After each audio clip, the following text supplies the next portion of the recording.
Pada kesempatan ini kami akan menyampaikan tentang perkara-perkara yang mewajibkan mandi. Ya, agak-agak komiro ngapa lalu dicemne wajib. Ya, jadi hukum mandi wajib jika terjadi sebab-sebab berikut. Ya, hukum menjadi wajib. Yang pertama, keluarnya mani, yaitu keluarnya mani atau sperma dari kemaluan seorang pria atau wanita dengan cara terpancar yang disertai dengan rasa nikmat. Kondisi ini disebut dengan junub atau janabah. Ya, kalau seperti ini maka wajib mandi. Ya.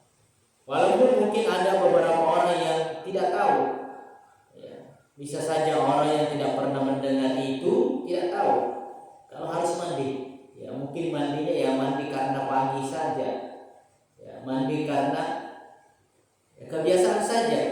Nah, ilmu-ilmu seperti ini ya, sangat penting untuk kita sampaikan karena akan berkaitan dengan kondisi manusia setiap hari, setiap saat.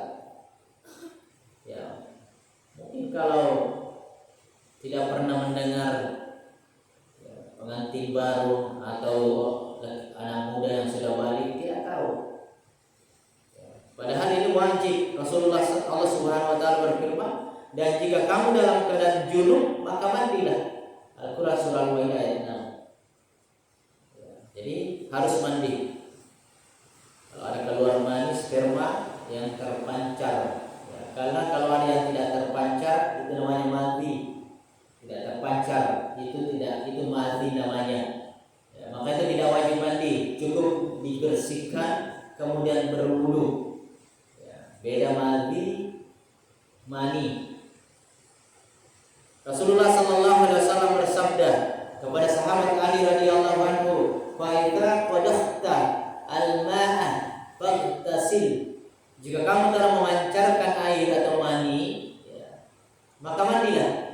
Ini hadis riwayat Abu Daud dan Nasai, hadis sahih. Jika keluarnya mani terjadi di saat seseorang tertidur pulas, mimpi basah, maka ia tetap diwajibkan mandi meskipun keluarnya tidak disertai dengan rasa nikmat. Yang penting keluar, tiba-tiba bangun, kenapa celananya basah? Apa ini? Ini kencing apa mani?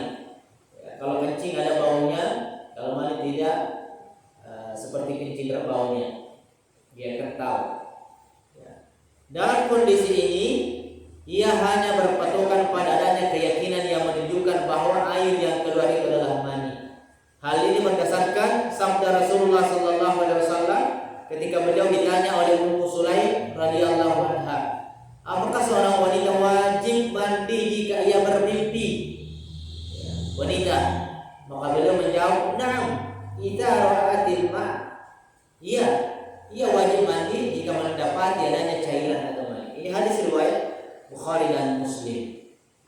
Itu yang pertama, ya, kita selesaikan saja. Yang kedua, bertemunya kemaluan sepasang suami istri ketika jima atau bersetubuh meskipun tidak mengeluarkan mani. Nah, kalau tadi ada mani yang keluar, ada sperma. Nah, ini yang kedua, kalau berhubungan dan bertemu, ya, maka tanpa keluar mani pun dia tetap harus mandi. Ya. Kadar bertemu di sini adalah masuknya kulit ujung kemaluan pria ke dalam kemaluan wanita. Rasulullah sallallahu alaihi wasallam bersabda, "Idza jalasa baina syu'abiha al-arba'." Jika seorang suami telah berada di atas 4 bagian tubuh, kedua kaki dan paha istrinya, dan telah bertemu dua benda yang dihitan atau kemaluan, maka ia wajib mandi. Wa massal hitanu al-khitana faqad wajaba al-ghusl. Ya, al-ghusl. Maka dia wajib mandi. Ini hadis riwayat Muslim. Ya, jangan beralasan tidak keluar mani sehingga tidak usah mandi, tidak keluar ji. Walaupun tidak keluar kalau sudah bertemu, maka itu wajib mandi. Ya. Ini luar biasa ilmu. Kalau orang tidak pernah mendengar, orang tidak tahu, ya, akhirnya salah. Langsung sholat saja tidak sah. Yang ketiga, terhentinya darah haid dan nifas bagi wanita.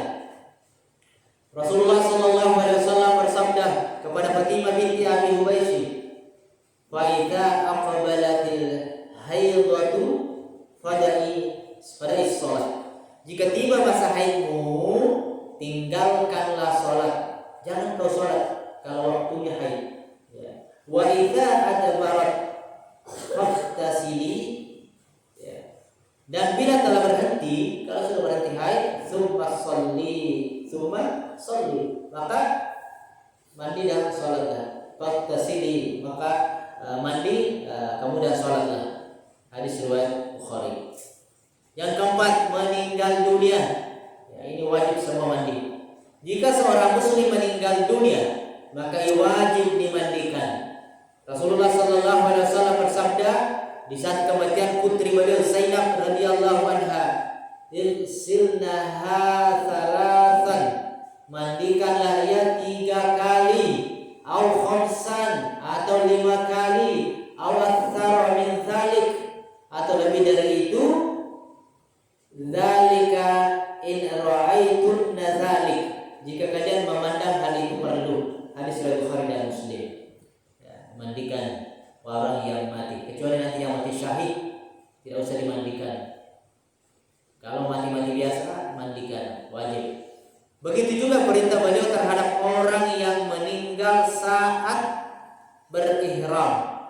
Ya, pakai ihram, tiba-tiba meninggal dunia, iksiluhu, mandikanlah ia bima'in wasidrin, ya, dengan air bercampur daun bidara. Hadis riwayat Bukhari dan Muslim. Dan terakhir, yang kelima, jika seorang kafir non-Islam, ya, atau murtad masuk Islam, ya, menurut pendapat bagian ulama, hal ini berdasarkan riwayat Qais bin Asim yang berkata, "Ataitun Nabiyya sallallahu alaihi wasallam." Aku mendatangi Nabi sallallahu alaihi wasallam, ya, untuk masuk Islam. Uridul Islamah. Saya datang kepada Nabi ingin mengatakan bahwa saya ingin masuk Islam. Fa amarani, ya, maka beliau menyuruhku an tasila bima'in wasidrin. Ya, beliau menyuruh untuk mandi dengan air yang bercampur daun bidara. Hadis riwayat Abu Daud, ini hadis sahih. Ya, ini salah satu yang kita lakukan di saat ada yang mau dimandikan, yang bisa menggunakan daun bidara. Ya, sekarang sudah banyak daun bidara ya tersebar